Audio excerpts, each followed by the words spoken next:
საღამომშვიდობის მეგობრებო, მოგესალმებით. მოკლედ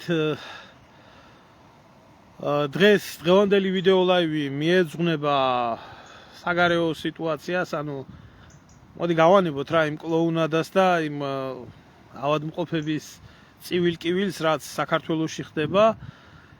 კვარა ისედაც ბევრ დროს უთმობთ ამ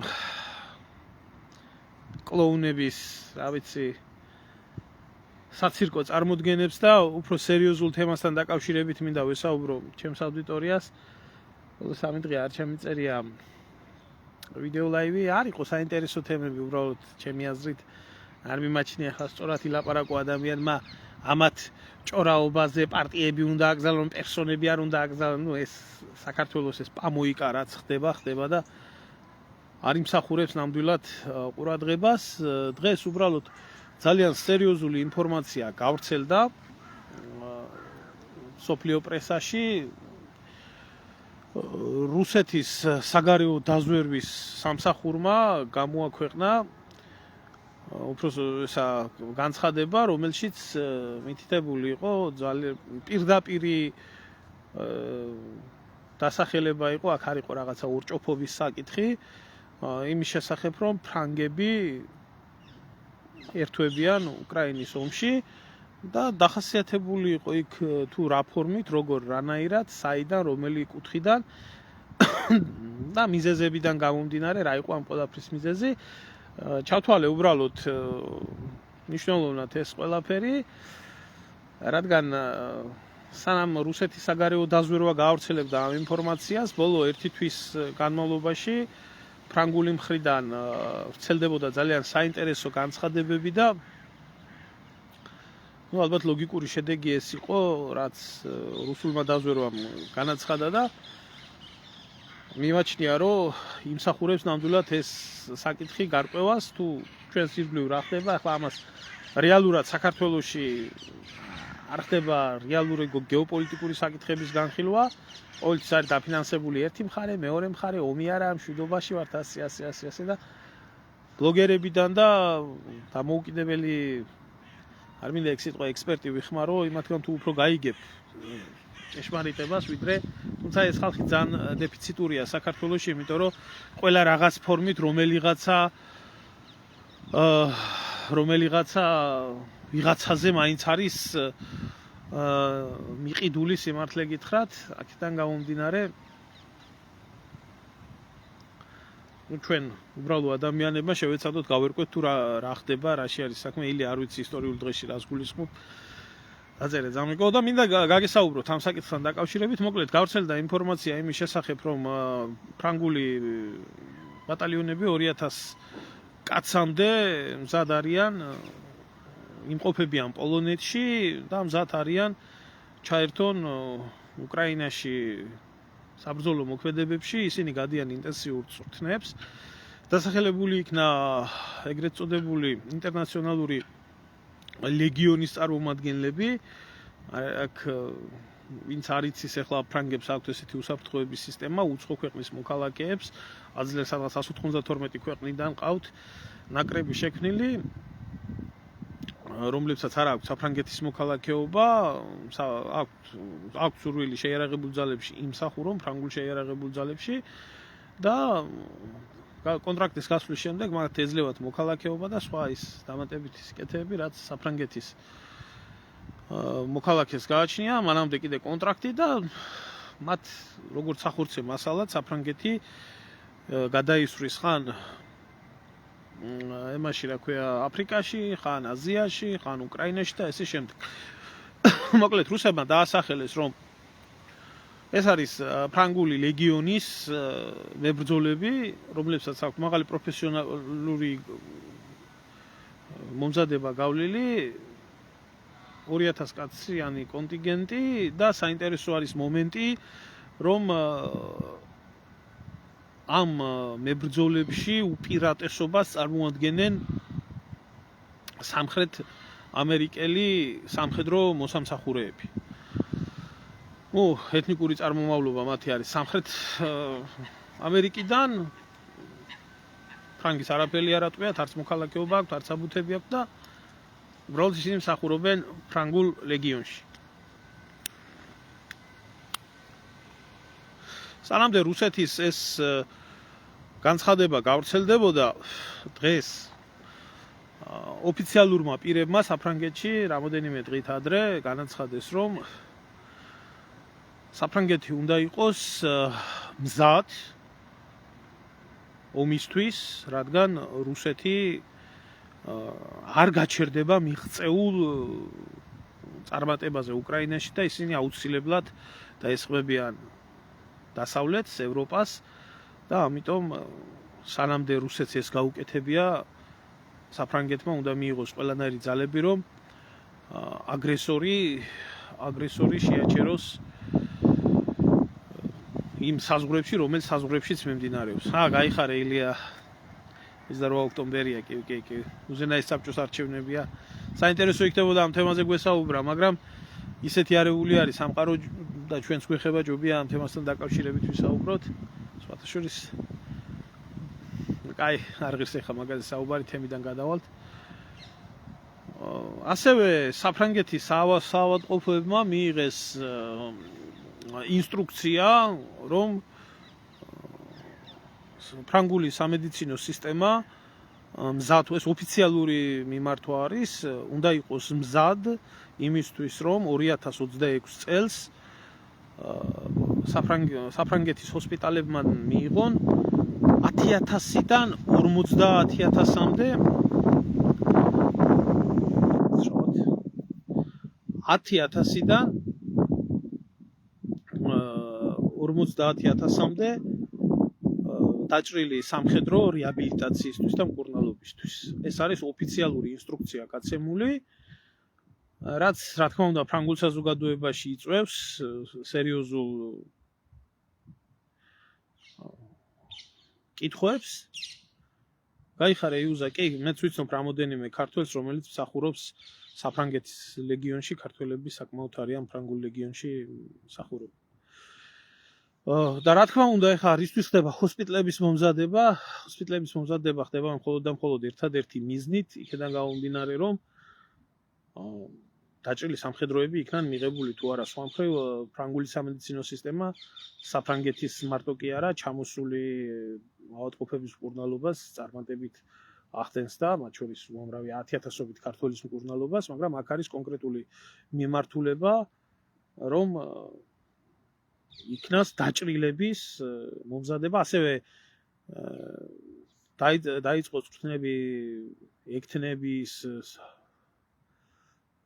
სამხედრო სამედიცინო მიმართულებით, პირველადი დახმარების სწავლებების საველე პირობებში ხელმძღვანელობა, ასე რომ ვთქვათ, როგორ უნდა მოხდეს და ფაქტია ის, რომ ლოჯისტიკური მიმართულება საფრანგეთის სამედიცინო სექტორის ემზადება დაჭრილების მისაღებად.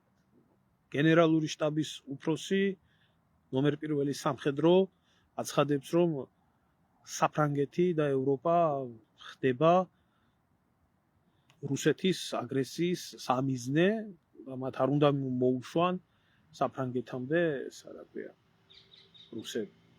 აქეთკენ დაზვერვას, რუსულმა დაზვერვამ პირდაპირ დადო ეს ყველაფერი. პრაქტიკულად რა ხდება აქ არის დარჩენილი დრო და მომენტი, უკვე როდესაც ომი გადავა აი ამ ცხელ ფასაში. ხლა, გადავხედოთ სიტუაციას, არის თუ არა რეალური ეს ყველაფერი მოხდეს. მე მინდა გითხრათ, რომ ამ მომენტისთვის რაც ეს არის გაცხადებული, მე პირადად ეხლა, იმიტომ რომ ინფორმირებული ვარ ამ საკითხებთან დაკავშირებით, ამაში სიახლე ვერაფერი ვერ დავინახე. ფრანგები დიდი ხანია გადასული არიან სიტყვიდან საქმეზე, ისინი რა თქმა უნდა საფრანგეთი ღებულობს ამ მომენტისთვის უკრაინაში დაჭრილ მებრძოლებსაც, მკურნალობსაც, ბევრი ვიცი აქ, მათ შორის ქართველები, რომლებიც მიიღეს. საფრანგეთი აწვდის უკრაინას შეიარაღებას. ფრანგული ლეგიონის მებრძოლები იბრძვიან უკრაინის ტერიტორიაზე, არც ეს არის ახალი შემოგარგებო. უბრალოდ ხდება მათი პროცესი შემდეგნაირად. ისინი წერენ განცხადებას, რომ ისინი დათხოვილები არიან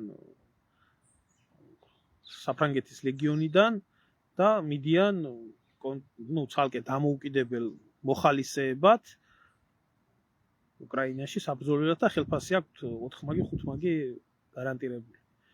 არის საკმაოდ დიდი დანაკარგებიც, ეს არ ახალია და რატო ხდება ეგ ყველაფერი? გარდა იმისა, რომ მებრძოლები თავისთავად გამოცდილები არიან და იბრძვიან ამ ტერიტორიაზე,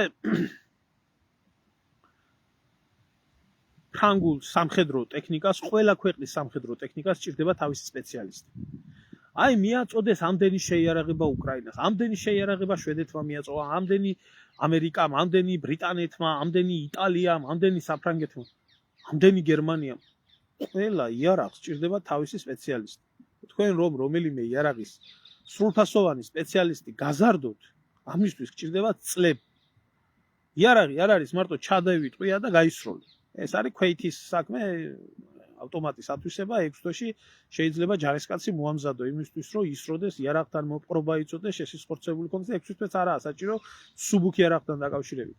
როდესაც აქ საუბარი მიდის მაღალი ტექნოლოგიური იარაღზე, ჰაერსაწინააღმდეგო სისტემაზე, როდესაც საუბარი მიდის საარტილერიო სისტემაზე, როდესაც საუბარი მიდის სარადარო სისტემაზე, როდესაც საუბარი მიდის ავიაციაზე და ფრანგული წარმოების ავიაციაც გადაცეს უკრაინელებს, პირველი დანაკარგებიც ჰქონდათ მათ შორის მირაჟებთან დაკავშირებით უკრაინელებს, ამ ყველაფერს ჭირდებოდა სპეციალისტი. ამას წლები ჭირდება, 4 წელიწადია ახლა ომი მიმდინარეობს. პერიოდულად დაიწყო ამ იარაღის გადაცემა, ზოგიერთი რამის ათვისება მოხერხდა, ზოგიერთის ვერ მოხერხდა და ასე შემდეგ. ჯართის მიწოდება არაფერს სიკეთეს თუ იმას სპეციალისტი არ აქვს. ამიტომ რაღაცა ახალი და სენსაციური მე ამაში ვერ დავინახე. თუმცა არის ერთი ძალიან საინტერესო საკითხი. რატო მანდამაინც პოლონეთი და რატო მანდამაინც ლათინო ამერიკელები? მე მინდა გავახსენო, ვინც ამ ომს თვალყურს ადევნებს, უკრაინაში ეგრეთ წოდებულ ინტერნაციონალურ ბატალიონში, რომლებიც რუსეთის წინააღმდეგ იბრძვიან, შემჩნეული არის უპირატესად სამხრეთ ამერიკელი მებრძოლები, მათ შორის კოლუმბიელები, ყველაზე დიდი რაოდენობით, რომლებიც იბრძვიან რუსეთის წინააღმდეგ. ტყვეებათაც ყავთ რუსებს ესაყვანილი, დაღუპულებიც ბევრი ყავთ და ასე შემდეგ. ამიტომ ფრანგებს, რომლებსაც აქვთ იმის ფუფუნება, რომ ყავდეთ 192 ქვეყნიდან გაწვრთნილი სხვადასხვა რჯულის ადამიანი, მათი შენიღბვა ძალიან კარგად არის შესაძლებელი, როგორც კოლუმბიელი დაქირავებული მოხალისე მებრძოლები. მაგრამ აქ არის ერთი კიდევ ძალიან საინტერესო საკითხი. რატომ მაინცსა და მაინც პოლონეთი? რატომ ხდება პოლონეთი? როდესაც თუ ვინმე ადევნებდა თვალს ფრანგები უკრაინაში მონაწილეობას, არ ვიცი, საქართველოში რამდენად ადევნებდნენ ამ ყველაფერს თვალყურს, მაგრამ ფრანგები, როდესაც განიხილავდნენ და ეს პირველი განხილვა არა, საფრანგეთის მონაწილეობას უკრაინის ბრძოლის თეატრზე, ეს 2 წლის წინაც იყო ამაზე საუბარი. იქ მაკრონი გამოვიდა და ამბობდა, რომ ჩვენ მივიღებთ მონაწილეობას და იხატებოდა სავარაუდო სქემა, რომლის განხილვაც მიმდინარეობდა. ანუ ფრანგები თავის სამოქმედო უშუალოდ ოფიციალურად ფრანგი სამხედროების და ფრანგი გენშტაბის მონაწილეობით განიხილავდნენ ზონას შავი ზღვის რეგიონის მოქმედებაში. ანუ ფრანგების მოქმედების არეალად ითვლებოდა რუმინეთში ბაზირებული ფრანგი სამხედროების მიერ საბრძოლო მოქმედებების დაწყება ოდესის მიმართულებაზე და დნესტრისპირეთის მიმართულებაზე. რუმინულ კონტინგენტთან დაკავშირებით მოლდავეთის გაერთიანებისთვის და სტრატეგიული მნიშვნელობის ქალაქის ოდესის დასაცავად. ვეთანხმები პატას, რომელიც წერს, რომ დიდი ხანია ამზადებენ სოციუმს ომისთვის, მიდის საამისოდ პროპაგანდა და დალაგება. ამჯერად უბრალოდ, ამჯერად არ იქნა ხსენებული ეს მიმართულება. ეს კი იმაზე მეტყველებს, რომ ახალი არც არაფერი ხდება, საფრანგეთი პირდაპირ თვითონ ჯერჯერობით ჩართვას არ აპირებს, ისინი უბრალოდ აი ამ ძველ აპრობირებულ მეთოდს მიმართავენ, ქმნიან თავიანთი ნებრძოლებიდან, საფრანგეთში ერაღებულ ძალებში ნაბრძოლი ადამიანებიდან უბრალოდ მეტი რაოდენობის დაქირავებული ჯარისკაცების შექმნას, გაგზავნას აპრობირებული პოლონური გზით. პოლონეთის მიმართულება ეს არის პოლონური მიმართულება, ანუ ჩრდილოეთის მიმართულება უკავიათ პოლონეთს, გერმანიას და ბრიტანეთს. აქ ფრანგები თვითონ თავიანთი სამხედრო მანქანით არ მონაწილეობენ.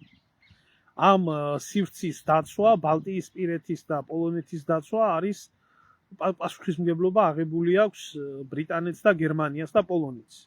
საფრანგეთს რუმინეთთან ერთად აქვს სამხრეთის მიმართულება აღებული. ამიტომ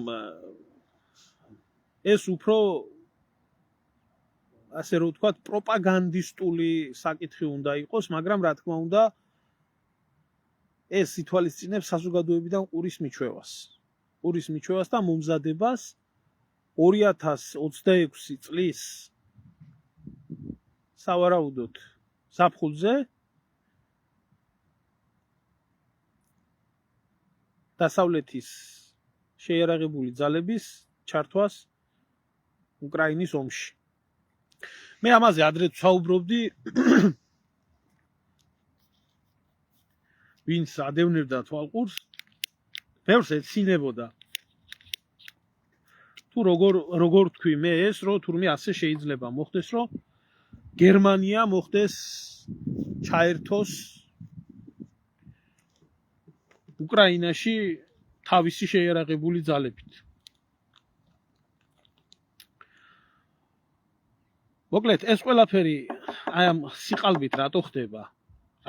იბრძვის გამოიყენება დასავლური იარაღი, გამოიყენებიან დასავლელი ინსტრუქტორები, გამოიყენება დასავლური ფული, დასავლური ტექნოლოგიები იარაღის და ესე რომ ვთქვათ, სარადარო სადაზვერვო სისტემების და კოსმოსური ნავიგაციის, იგივე GPS-ი, იგივე თანამგზავრული დაზვერვა, იგივე Starlink-ი, ილონ მასკის, მაგრამ ამას ქვია, რომ თურმე ეს ყველაფერი გამოიყენება, მაგრამ ნატო ამ ყველაფერში არ მონაწილეობს.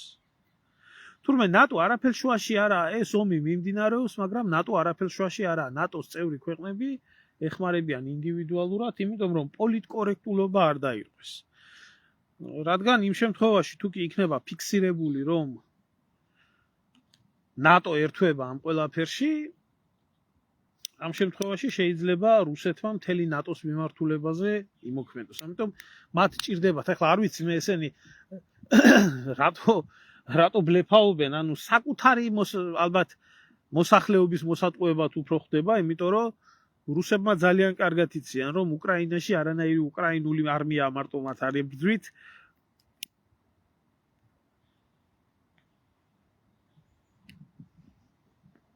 რუსები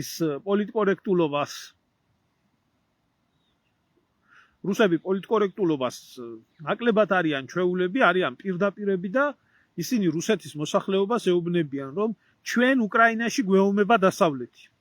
ჩვენ უკრაინაში გვეომება ნატო.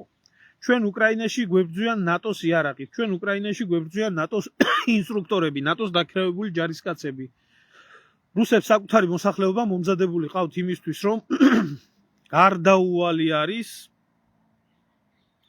ეხლავე აგიხსნი თავადო. ესე იგი, რუსეთის საზოგადოება მომზადებული არის უკვე იმისთვის დიდი ხანია, რომ რუსეთი აქ არანაირ მოძმე უკრაინას არ ებრძვის. რუსეთი იბრძვის უკრაინის ტერიტორიაზე ნატოს და უკრაინელი ნაციონალისტების წინააღმდეგ. ეს დაშტამპულია დიდი ხანია. რუსეთის მოქალაქეების თავში ყველაფერი, ამიტომ ისინი ვინც მიდიან ომში და მათმა ოჯახებმა იციან, რომ ისინი ებრძვიან დასავლეთს და ებრძვიან უკრაინულ ნაციზმს. აი ნატოს კიდე ეს ყველაფერი ნატოს წევრ ქვეყნებს ჭირდებათ იმისთვის, რომ საკუთარ მოსახლეობას უთხრან, რომ ჩვენ ვართ მშვიდობის მტრედები, ჩვენ ომში ნატო არ მონაწილეობს, ნატო არის თავდაცვითი გაერთიანება ჩვენ თავს არავის არ ვესხმით, მაგრამ ნატოს წევრი ქვეყნები ინდივიდუალურად ეხმარებიან უკრაინას და როცა საქმეზე მიდგება და ბოლო-ბოლო, როდესაც გადაიზრდება ეს ომი ნატო-რუსეთის ომში, იტყვიან, რომ ჩვენ ყველაფერს ვაკეთებდით იმისთვის, რომ არ დავსხმოდით რუსეთს თავსო და აი რუსეთი დაგვესხა თავსო ახლა ნატოსო და ამ საქმეზე რომ მიდგება საქმეზე უკვე, როდესაც რუსული არმია დაიწყებს ალბათ სუალის კორიდორის გაჭრას, კალინინგრადის ოლქის მიმართულებით, როდესაც რუსული არმია დაიწყებს ბალტიისპირეთზე შეტევის განხორციელებას, როდესაც რუსული არმია ალბათ აუცილებლად დაარტყამს პოლონეთის სამიზნეებს და ასე შემდეგ, დასავლეთში იტყვიან, რომ ნატო არაფერს შუაში არაა რუსული აგრესიის მსხვერპლი გახდა. ეხლა რატო არის ეს ყველაფერი საჭირო? აი რუსებმა სხვათა შორის ესეთი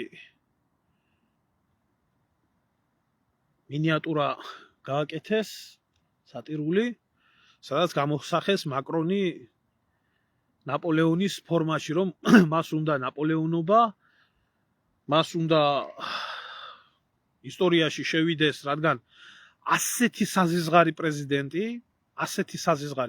როგორიც არის მაკრონი, ასეთი დაბალი რეიტინგის, ასეთი დისკრედიტირებული ყველა მიმართულებით, როგორც პირადი ცხოვრებით დისკრედიტირებული, ისევე პოლიტიკური, ესე რომ ვთქვათ, ცხოვრებით გათახსირებული, გაფარჩაკებული ყველა დონეზე. უბრალოდ ვერ იცილებენ. ჯერ არ ყოლია საფრანგეთს და დარწმუნებული იყავით არც ეყოლება არასდროს. აი ესეთი ნაგავი, აი ესეთ დიდ, ძლიერ და ლამაზ ქვეყანას, როგორც საფრანგეთი არასდროს არ ეყოლებენ. გამორიცხულია. ასეთი სამარცხვინო, აი ახლა გუშინ წინ მაგალითად გავრცელდა ინფორმაცია, რომ საფრანგეთის რეესტრში ამის ეგრეთ წოდებული ცოლი თუ ქმარი ვინც აყავს, რა ვიცი, ის ბებო თუ ბაბუ, აღმოაჩინეს, რომ დარეგისტრირებული იყო გადამხდელად, როგორც მამაკაცი, უბრალოდ ქალის სახელი აქვს მიკერებული, ეს კიდე ერთი მტკიცებულება მისი პირადი ცხოვრების, პირადი ცხოვრებით რაც წარმოადგენს ეს ადამიანი. თუ კი გადახედავს ვინმე ეკონომიკას, ეკონომიკური კუთხით საფრანგეთმა რო უკან დაიხია მაკრონის მმართველობის პერიოდში, რა ვიცი, ასეთი საშინელი უკან დახევა, როდესმე თუ ქონია საფრანგეთს, ძნელად წარმოსადგენია. რაც შეეხება პოლიტიკური და მისი გუნდის მმართველობით, იმდენჯერ გადადგა მის მთავრობა და იმდენჯერ დაინიშნა ხელახლა და ხანა არჩევნები და ხან რა, ისტორიაში ერთი პომპიდუს მთავრობა იყო, რო გადადგა და მსგავსი ისეთი რეკორდი სამჯერ მოხსნა. გუშინდელი სააკაშვილის მთავრობა მახსენდება. გუშინდელი პრემიერ-მინისტრები დღევანდელი გინდა ქოცობა აიღეთ. დღევანდელი ის რა ქვია, თავდაცვის მინისტრები არიან, დღევანდელი თავდაცვის მინისტრები ხვალისთვის ეკონომიკის მინისტრებად ინიშნებიან, ხალხი იძახიან გაგვიშვით, დაგვანებეთ თავიო, მაგრამ არა ძმაო, ჩვენ ერთსვიასკაზე ვართ აწყობილიო და ასეთი ამაზრზენი მდგომარეობა საფრანგეთში როგორც ახლა არის, არასდროს არ ყოფილა. ამიტომ კრიზისების პერიოდში აი მაგას გეუბნები, აი მაგას გიხსნი ჩემო თავადიშვილი, რომ მეკითხები კრიზისების პერიოდი, როდესაც დგება, არ აქვს მნიშვნელობა ეს რომელ ქვეყანაში იქნება, არ აქვს მნიშვნელობა ეს რომელ სოციუმში იქნება, ყოველთვის ერთადერთი იდეალური გამოსავალი არის კრიზისების დროს გარე მტრის გაჩენა. ომის ესე რომ ვთქვათ, ეს პოლიტიკური ტექნოლოგია აპრობილებული ისტორიულად. არაფერი ისე საზოგადოებას არ აერთიანებს ერთი მიზნის ირგვლივ, როგორც არის ომი გარე მტერთან. შორს რო არ წავიდეთ, გადავხედოთ საქართველოს უახლეს ისტორიას. ზუსტად გამსახურდიას დამხობის შემდეგ აფხაზეთის ომი შევარდნაძეს და მის ხუნტას ჭირდებოდა იმისთვის, რომ თბილისში მუდმივად იუდას, მოღალატის, მიტინგების, კრიზისის გამო ხალხი გაერთიანებია, აფხაზეთში რეალურად არსებული სეპარატიზმის კერების და ასევე ზუსტად გამსახურდიას კანონიერი პრეზიდენტის მომხრეების დასარბევად. დაიწყო ომი და არავის აღარ გახსენებია თბილისში მიტინგები. ყველა გაერთიანდა აფხაზეთში, რუსეთი შემოვიდა, ასეკნა, შემოვიდა. ყველამ კარგად იცოდა, რომ იქ შემოვიდა. 2008 წლის ომი. 2008 წლის ომის წინა პერიოდი მინდა გაგახსენოთ. 2007 წლის ნოემბრის მოვლენები, არეულობა, წივილი, კივილი, გადადექი, გადმოდექი, არჩევნები, რომლებიც ფალსიფიცირებული იქნა, ხალხი ისევე პროტესტისკენ ემზადებოდა, რომ ომი რუსეთთან და რაც შეიძლება ხალხის მობილიზირება გაკეთდეს რუსეთის წინააღმდეგ და რა დროის წადი მიშას ძახილი არის რუსეთია შემოსული. ეს ახლა უბრალოდ იმისთვის, რომ ადამიანებს გავაგებიოთ. მადლობა ჩემო ძმაო რჩევისთვის, მადლობა რომ დარდობ ჩემზე, წამოდი მაკედანო, სანამ ბურივესნიკი ჩამოვარდნიო. მიუხედავ ძმა თავს, მე მთავრობების იმედზე არ ყოფილი ვარ, არც იქ და არც აქ და არც ვხვდები არასდროს. გადევირჩე თავს რამენაირად. თუ ახლა მე თვითონ არ დამეცა თავში. ახლა ბირთული ბომბი და ახლა მაგ თუ ჩამოვარდა, რა ვიცი, არავინ არ იცის სად და როგორ იქნება. ეხლა რა შეეხება პროპაგანდას. პროპაგანდის სტანდარტი ზუსტად ისი არის აწყობილი, არის ერთი საზიზღარი ბოროტი პუტინი, რომელიც არაძლევს ამ კეთილშობილ ევროპელებს ცხოვრების საშუალებას, ამიტომ მთელი ევროპა უნდა მობილიზდეს ამ ბოროტი პუტინის დასამარცხებლად. პუტინი უნდა დამარცხდეს. პუტინი არის დაუძინებელი მტერი. თუმცა როგორ თუ გადახედავს ადამიანი ბრძოლის ველს, პუტინი არ მარცხდება. შეიძლება ნელინაბიჯები ძალიან დიდი სისხლის ფასად, მაგრამ უკრაინის ტერიტორიების დაპყრობა მიმდინარეობს. ესენი თავს იმართლებენ იმითი, რომ დასაწყისში რო დაიპყრო, იმდენი ტერიტორია ვერ დაიპყრო. ბოდოა. ასეთი ბოდოა საერთოდ პროპაგანდას ახასიათებს. მეორე საინტერესო მომენტი. ომის დაწყების მომენტში პოლიტიკური ლიდერები, ვინც იყვნენ გერმანიაში, ვინც იყვნენ პოლონეთში, ვინც იყვნენ ბრიტანეთში, ძირითადი ბირთვი აბსოლუტურად ყველა შეიცვალა ზოგან ორჯერ და სამჯერ. მაგალითად ბრიტანეთში რა ვიცი, რამდენი პრემიერი გამოიცვალა, ჯონსონიო, ისო, ახლა რა ვიცი, სტარმერია კიდე და ლისტრასიც ყავდათ ეგეთი პრემიერი და ასე შემდეგ. ერთადერთი შემორჩენილი არის მაკრონი მორყეული კბილივით. კი, როგორ არ მახსოვს, ყველაფერი მახსოვს, ჩემო ძმაო, ყველაფერი მახსოვს. პუტინი იგზის. ერთი ის ბოროტი პუტინი ომის დაწყებიდან იგზის და ომობს. ესენი მთელი პოლიტიკური ელიტა შეიცვალა. იქ შოლცის მაგივრად ეს გამოკლებული ახალი მოსული ბრიტანეთში ამდენჯერ შეცვლილი, ამის რეიტინგი გაფარჩაკებული, ახლა სხვა ქვეყნებზე არ ამაქვს ლაპარაკი.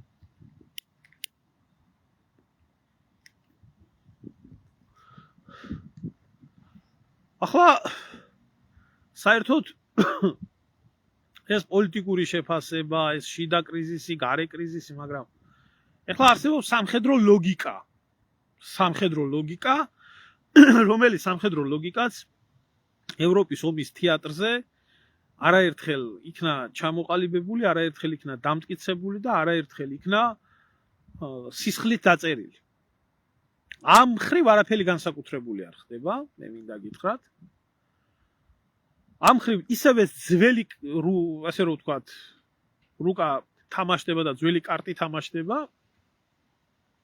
დასავლეთს, როგორც ისტორიულად, ქონდა შიში, ქონდა ზიზღი რუსეთის მიმართ.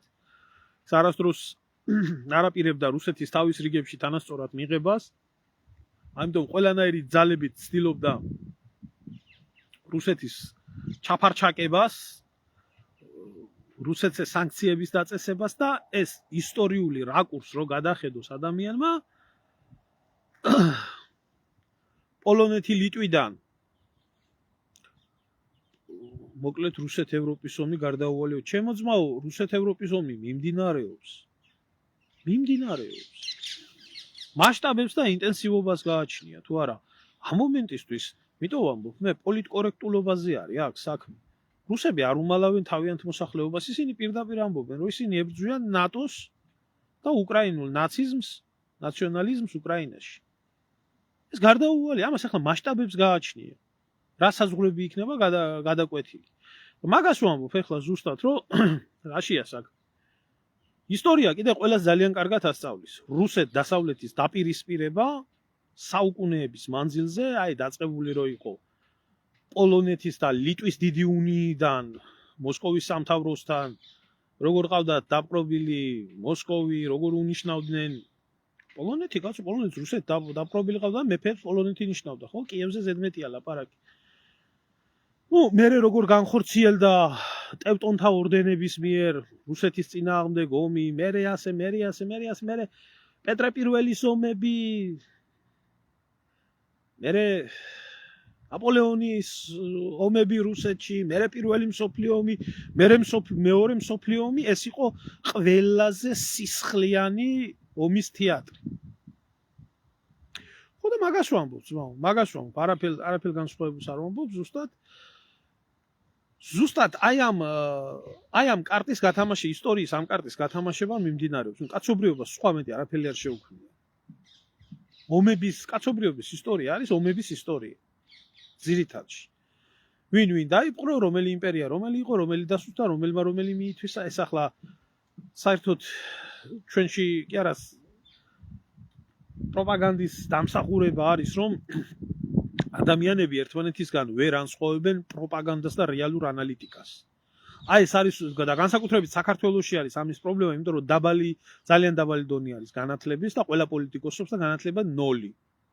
არც ღირს ამ ხალხს ეკამათო, იმიტომ რომ შეაყარე კიდეც ცერცვია, პირიქით შენ გამოხვალ შეურაცხყოფილი და მაგათ დონეზე არ უნდა დახვიდე. მაგრამ ფაქტია ის, რომ არაფერი ისეთი ახალი არ ხდება, რაც ადრე არ ხდებოდა. ხდება ზუსტად ის მოვლენები, დასავლეთს, რომელსაც პერიოდულად ყავდა უკრაინა დაპყრობილი, დღესდღეობით რუსეთი ახდენს უკრაინის ტერიტორიის დაბრუნებას თავის სივრცეში და ამაში არის საქმე. რაც შეეხება აი პირდაპირ ჩართვას ევროპაში.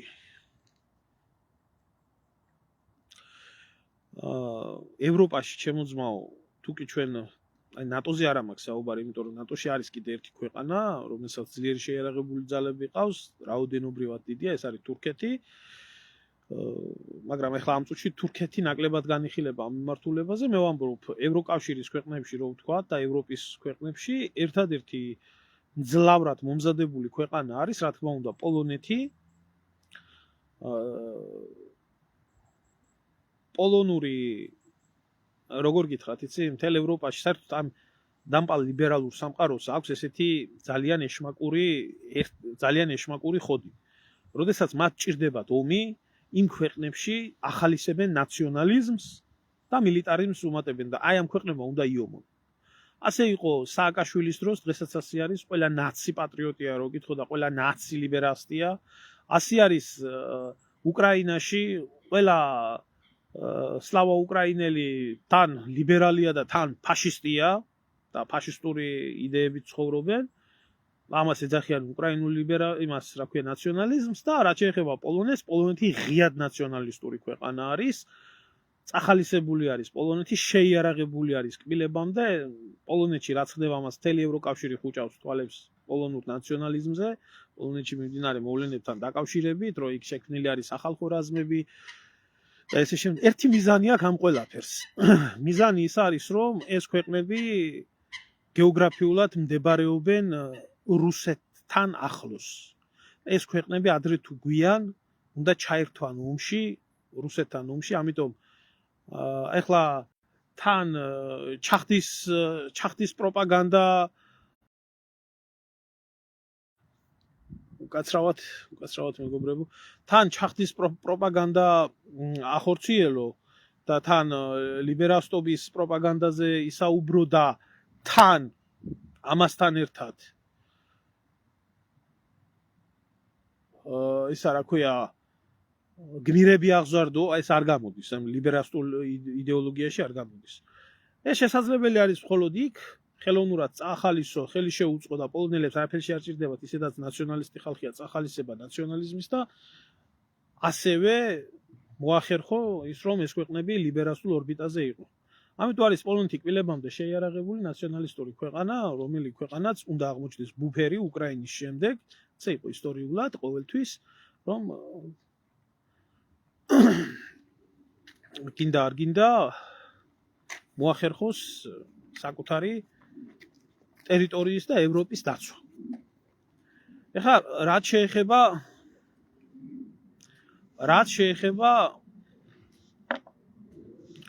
კაცრავად მეგობრებო, ერთი წუთით მანდამაინც ახლა მოუნდათ მანდამაინც დარეკვა და გავცე ერთი პასუხი მნიშვნელოვანი ამბავია.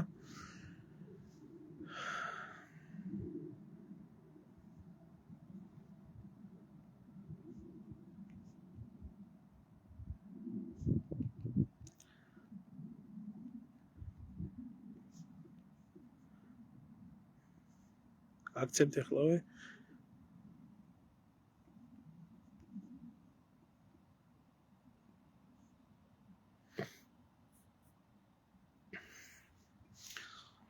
რაც შეეხება ახლა პოლონეთის ამბავს, რა თქმა უნდა პოლონეთი არის შეიარაღებული, კვილებამდე შეიარაღებულია და იდეოლოგიურად მომზადებული ქვეყანა არის, კვილებამდე შეიარაღებული აქვს მხარდაჭერა, მაგრამ არსებობს მეორე საკითხი. პოლონეთი მიუხედავად ყველაფრისა არ არის შეიარაღების მწარმოებელი, მე არა მაქვს ახლა რაღაცებზე საუბარი, ისეთი როგორიც არის ძლიერი პოლონური ჰაერსაწინააღმდეგო სისტემა, ძლიერი პოლონური ტანკების წარმოება, ძლიერი პოლონური ავიაციის წარმოება. ესეთ რამეებში პოლონელები ყოველთვის დამოკიდებული არიან ამერიკელებზე, ბრიტანელებზე, ფრანგებზე და ესე შემდეგ. მეორე საკითხი, რომელიც ასევე ეს არის გეოგრაფიული საკითხს უკავშირდება, პოლონეთის მთავარი აუქნა შემოკარგებო. ალბათ ინტერნეტის პრობლემა არის. რომელიც პოლონეთის პრობლემა ყოველთვის იყო და ყოველთვის დგას, პოლონეთი არის ერთი დაბლობი, სადაც არ არსებობს ბუნებრივი დაბრკოლებები, რითაც მთაგორიანი ტერიტორია არ გააჩნია პოლონეთს, რითაც ტრის შეკავებას მოახერხებენ. ბუნებრივი ბარიერები შეიძლება იქნას მდინარეები, მაგალითად ვისლა გამოყენებული სამხედრო თვალსაზრისით. რაც შეეხება საფრანგეთს, ფრანგული არმია დიდი ხანია უკვე გადაწყობილი არის სხვანაირი ომის წარმოების მეთოდებზე, ეს არ არის პირდაპირი ბრძოლა, საერთოდ ცივი ომის შემდეგ მთელი დასავლეთის ქვეყნები გადაეწყნენ ამ ტაქტიკაზე, ესაა ძირითადად სპეცოპერაციების თემა უფრო, ეს არის უფრო პარტიზანული ბრძოლების წინააღმდეგ, ესაა მაღალ ტექნოლოგიური ომი, ავიაციით განადგურება მოწინააღმდეგის, დესანტურის გადასხმა და ასე შემდეგ. თუმცა პოლონეთს აქვს საფრანგეთს აქვს ის უპირატესობა, რომ საფრანგეთი ევროკავშირის წევრი ქვეყნებიდან არის ერთადერთი ქვეყანა, რომელსაც გააჩნია ბირთვული ტრიადა დეგოლის დამსახურებით. საფრანგეთს გააჩნია იარაღის წარმოების უდიდესი პოტენციალი გამოცდილება და არის ერთ-ერთი მთავარი მიმწოდებელი როგორც ზღვაში, ისე ხმელეთზე, ისე ჰაერში, პოლონეთს გააჩნია პოლონეთს რა ავიჩემ. საფრანგეთს გააჩნია თანამგზავრული დაზვერვა და სხვა უამრავი რაღაცა ბოლო ბირთვული ძერჟავაა რა, რასაც ქვია ბირთვული ძერჟავა არის ევროკავშირში. ამიტომ ფრანგები თავის გავლენასაც იფართოებენ ამ ყველაფრით, თუმცა მოსახლეობა ომიდან ძალიან შორს არის დაშორებული იმისა, რომ ფრანგები ერთ-ერთი ყველაზე მეომარი ერი არის ისტორიულად. თუ არ მიშლება ახლა ზუსტად 5000-მდე ბრძოლა აქვს მოგებული. თუ არ მიშლება ზუსტად რა. ამიტომ არაფერი განსხვავებული ამ ხრივ არ ხდება. ბუფერი უკრაინა რუსეთთან, ბუფერი პოლონეთი, თუ პოლონეთის დაცემული იქნება ბუფერი გერმანია და მხოლოდ ამის შემდეგ იქნება საფრანგეთი. ამიტომ ფრანგებს ბუფერი გააჩნიათ. საინტერესო არის ის მომენტი უბრალოდ რომ ერთი ფრანგები გინდა არ გინდა მაინც ახლაც მოქმედი იმპერია, მე თუ მკითხავს ახლაც ვინმე ახლაც მოქმედი იმპერია არის, მასშტაბს გააჩნია. ფრანგებს აქვს იმპერიული ძალიან მიმალული, დაფარული, მაგრამ ძალიან ღრმა იმპერიული ფესვები და აქვთ კიდეც იმპერიაზე სალაპარაკო, რომ მათ აქვთ წარსულში დიდი იმპერიის არსებობის გამოცდილება. ძალიან დიდი სიმწარე ახსოვთ რუსებიდან. აი ახლა ნაპოლეონს რო ედარება ეს არსება მაკრონი. კარგად ისწავლეთო რუსები ეუბნებიან ნაპოლეონის ისტორიაო, რაც დაგემართათო, ალბათ გაიმეორებთო. ასევე გერმანიაში მიუხედავად ყველაფრისა გერმანელებს გააჩნიათ ძალიან დიდი და მტკივნეული და მწარე გამოცდილება, მათ არ გაითვალისწინეს თავის მოვალ ეხლავე რუმინეთამდე. თავის დროზე ოტო ფონ ბისმარკის მოწოდება, რომ აღმოსავლეთით რუსებს არ ეომოთ, ეს გერმანიისთვის დამთავრდება ცუდად. მართლა ასე დამთავრდა, იმიტომ რომ აღმოსავლეთ პრუსია თითქმის საერთოდ გაქრა, როგორც ბალტიისპირეთში, ახლა დღევანდელი პოლონეთის 1/3 არის დარჩენილი, მაგრამ ეს დაკარგული ტერიტორიები, იგივე კალინინგრადი, ეს დაკარგული ტერიტორიები ცნობიერებიდან არსად არ წასულა. ის გამოც აღმოსავლეთ და დასავლეთ გერმანიას შორის არის სერიოზული დაპირისპირება. აღმოსავლეთ გერმანიაში თვლიან, რომ აღმოსავლეთ გერმანიის ხარჯზე მოხდა ნაციზმის დანაშაულებების, ასე რომ ვთქვათ, გამოსყიდვა, ტერიტორიების რეპარაციით გადაცემა, ამიტომ ეს გესლი დევს გერმანულ საზოგადოებაში, ამიტომ ბრიტანეთი ყოველთვის ცდილობდა, რომ მსგავსი რაღაცებით манипуляცია მოეხდინათ. რაც შეეხება რუმინეთს. რუმინეთი შემოძმაო არანაირ ძლიერ სამხედრო ძალას არ წარმოადგენს, რასაც ქვია ახლა პოლონეთთან ახლოსაც ვერ მივა და სისულელი ამაგაზე ლაპარაკი არის ერთი საშუალოზე დაბალი დონის შეიარაღებული ძალების ქვეყანა არ აქვს. მიუხედავად იმისა, ბოლო დროს გადაიარაღება მიმდინარეობს, თვითონ რუმინეთი არის კატასტროფულად კორუმპირებული ქვეყანა, როგორც სახელმწიფო სისტემის მხრივ, მათ არ გააჩნიათ თავიანთი ინფრასტრუქტურა და წარმოება იარაღისთვის, რა თქმა უნდა, ისინიც დამოკიდებულები არიან იარაღის მიწოდებაზე, იმპორტზე და რუმინეთის ჩათვლა საიმისოდ, რომ საერთოდ რაღაცას წარმოადგენს, ცოტა სასაცილო არის, ვინც ამას იტყვის, უბრალოდ შეგიძლიათ უბრალოდ დაცინოთ და გაიცინოთ და რუმინელების საერთოდ მე პირადად რუმინელების გამკვირვებია საერთოდ რუმინეთი რო არსებობს, საერთოდ და ამ საზღვრებში არის ეს რუსეთის იმპერიის დამსახურება, იგივე ბულგარეთს შემიძლია ვთქვა, იგივე ბულგარეთიც, იმიტომ რომ ესენი სულ ოსმალეთის იმპერიის უღელქვეშ იყვნენ ყოველთვის და რომ არა რუსეთის იმპერიის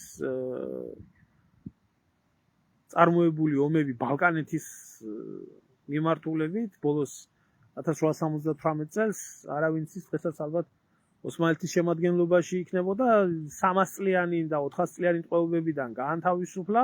მე ბულგარელები შემხედრიან თვითონ ამბობენ, რომ ჩვენო შტერი ხალხი ვართო რა, აი და ამდენჯერო რუსეთმაო გადაგვარჩინაო და ჩვენ მაინც რუსეთის წინააღმდეგ გავართო. ზუსტად ეგაა საკითხავი, რომ ეს ქვეყნები მართლა რუსეთის იმპერიამ გადაარჩინა, იხსნა და ორივე მსოფლიო ომი რუსეთის წინააღმდეგ აწარმოეს. და ეხლა შეძროენ ნატოში და კიდე რუსეთის წინააღმდეგ არიან.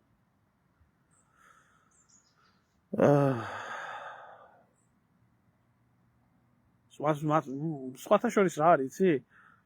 ბევრმა არ იცის, მაგალითად ის მომენტი, რომ ქერჩი, სადაც უამრავი ქართველი იქნა დაღუპული, ქერჩის სიმაღლეს და ქერჩის ყირიმის მისადგომებს გერმანელები კი არ იცავდნენ, ძირითადად რუმინული ბატალიონები იცავდნენ. და საბჭოთა კავშირში ლაშქრობის დროს გერმანიის ფრთის ქვეშ უსასტიკესი ქმედებებითი გამოირჩეოდნენ. მაგრამ ომი როგორც კი დამთავრდა, ერთ იმაზე დააგდეს დუხით, ასე რომ. არა საბერძნეთის სხვა მიმართულება ბერძნებზე ახლა არ მინდა საუბარი, თუმცა სამხედრო ძალით არ საბერძნეთი არაფერს არ წარმოადგენს. სამხედრო პოტენციალით.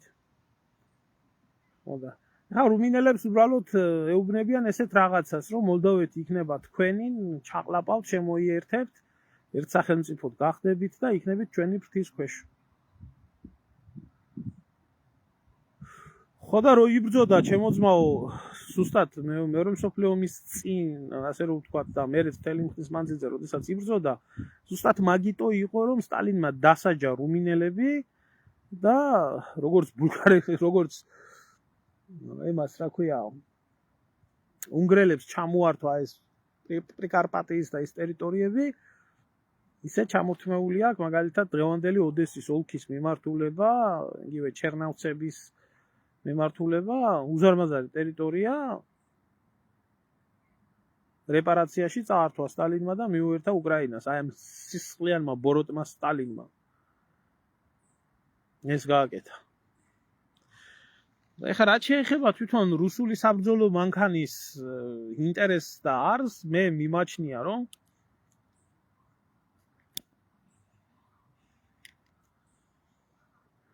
რუსების შეჩერება არის მოსალოდნელი მხოლოდ და მხოლოდ იმ შემთხვევაში, როდესაც რუსული არმია დაიკავებს ოდესის ოლქს, როდესაც რუსული არმია ხელს გადახოს პრიდნესტროვიას და როდესაც რუსული არმია დაიკავებს კარპატის მთების მისადგომებს, აი ამის შემდეგ შესაძლებელია რუსებმა იფიქრონ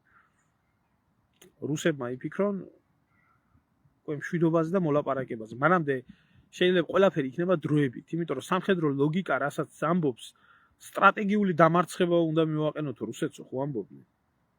ხოდა რუსები სტრატეგიული მიზნებისთვის იბრძვიან და სტრატეგიული მიზნები მათთვის არის ეს: დაიკავონ სამხედრო უპირატესობა და იქ შეჩერდნენ, სადაც თვლიან, რომ ბუფერი შესაძლებელია გაკეთდეს.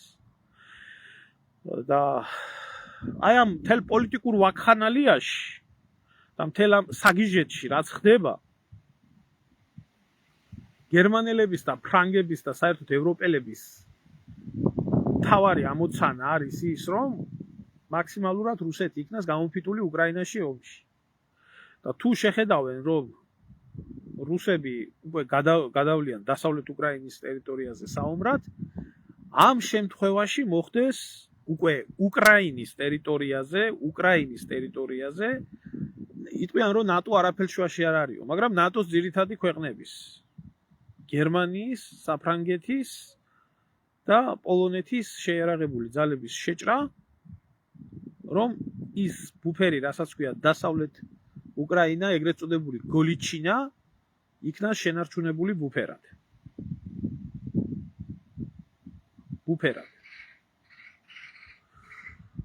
ნუ რატო არაკეთებს ჩემო ძმაო, ერთადერთი რამის თქმა შემიძლია, ეს იციან რუსეთის საგარეო საქმეთა სამინისტროში და იციან რუსულ გენშტაბში. უფრო საგარეო საქმეთა სამინისტროში, იმიტომ რომ ისინი აწვდიან მიზნებს, სამხედროებს და ისინი ასრულებენ. რატომ არაკეთებს? მე შემიძლია ერთი რაღაცა ვივარაუდო, მხოლოდ ჩემი აზრი გამოთქვა ამ ყველაფერთან დაკავშირებით.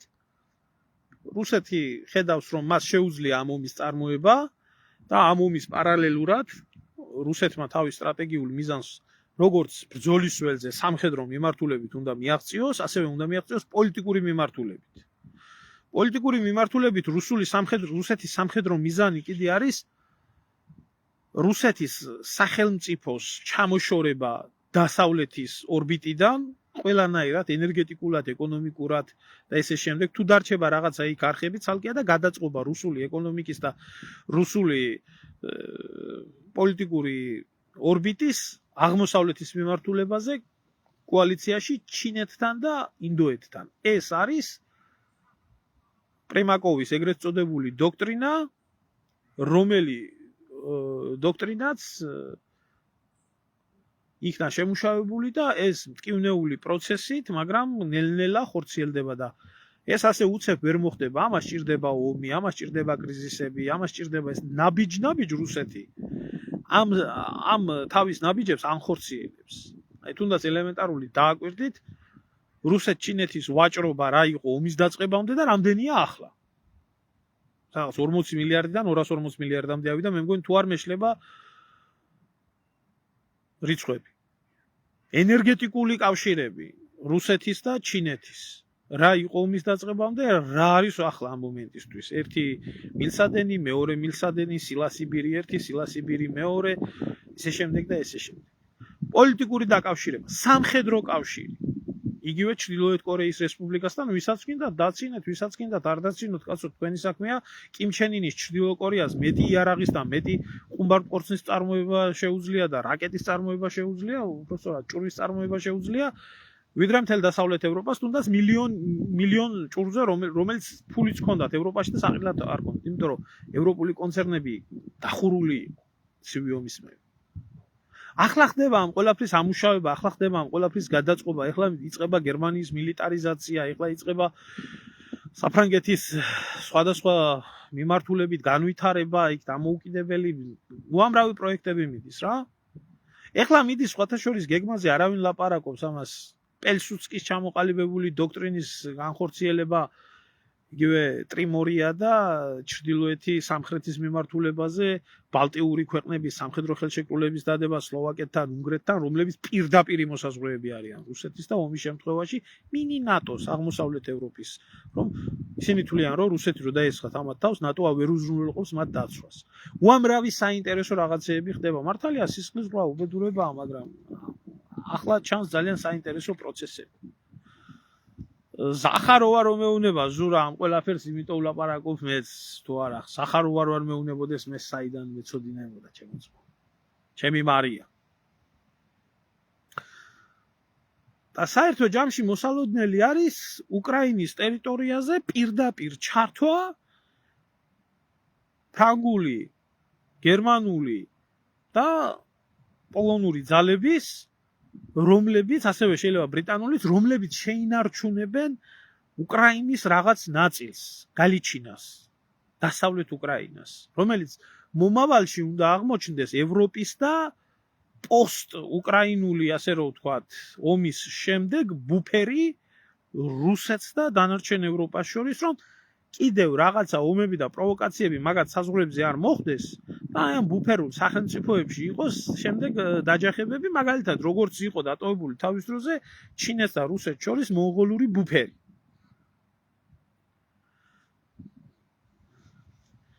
რა თქმა უნდა, ჩემო ძმაო, მეც ჯერ ჩემი ქვეყანა მადარდებს თუ არა, მაგენის ერთის ყველაფერს. ეს არის. რავი, თუ ვინმეს რაიმე კითხვა გაგაჩნიათ, დამისვით და ვეცდები გაგცეთ პასუხი თუ არა და დაგემშვიდობებით. ისედაც ბევრი ვილაპარაკე. მგონი მოვაძულე ხალხს თავი.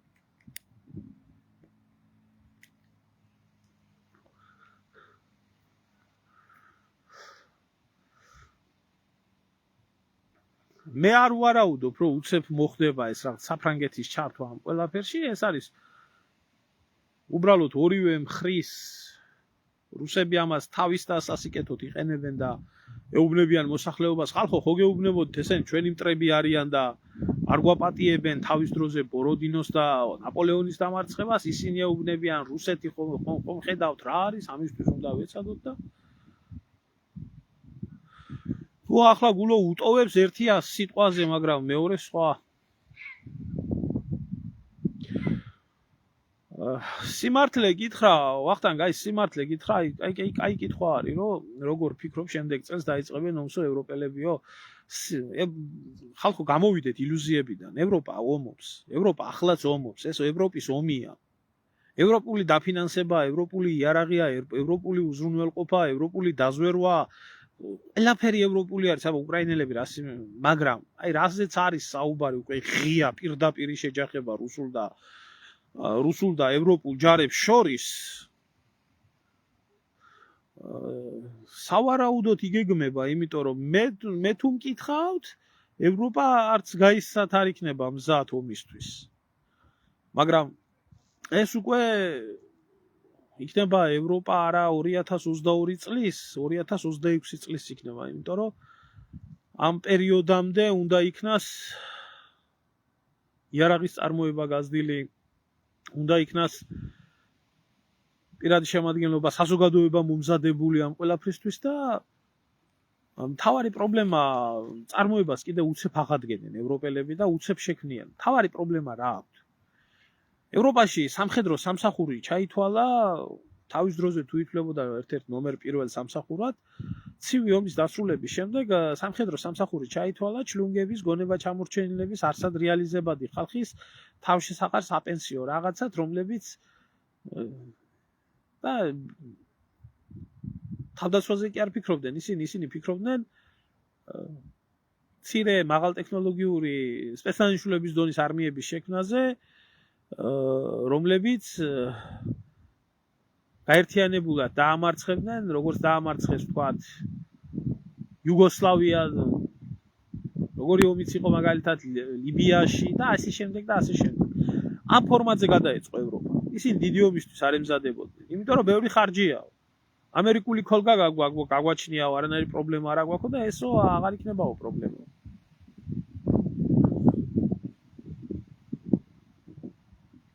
და ახლა ამ მომენტისთვის ხო ჯარისკაცს ჯერ მენტალურად ასე მოაზროვნე საზოგადოება გადააწყო მილიტარისტულ საზოგადოებაზე. ხელახლა მოამზადო ბრძოლისთვის. გაზა შექმნა ქვედანაყოფები, შეიარაღებული ძალები ჩამოაყალიბო ხელახლა და რაშია საქმე იცით, ჯარისკაცს კიდე მეტნაკლებად გააზრდი 1 წელიწადში და 2 წელიწადში, მაგრამ მაღალი კვალიფიცირებული ოფიცრების გაზრდა ეს ისეთივე რთული საკითხი არის, როგორც ექიმთა გაზრდა, რომლებსაც სჭირდებათ 10 და 5 და 10 წელი სიტყვაზე, უფრო მეტი. იმისთვის, რომ ჯარისკაცი კი ყავს, მაგრამ ოფიცერი ყავდეს. ამათმა უნდა წლების მანძილზე შეისის ხორცონ, თუ ძლიერ არმიაზე აქვს საუბარი, თორემ მას შეიძლება გენერალის სამხრეები დააგრახა, როგორც სააკაშვილი აკრავდა ხალხს და იყოლება გენერალი, მაგრამ ის რომელიც შეძლებს ამ ყველაფრის შეთავსებას, სწავლას, ქვედანაყოფების მართვას, ამას სჭირდება მე წვრთნეები, ის წვრთნეები ზღვაში წვეთი არის, რაც ხდება.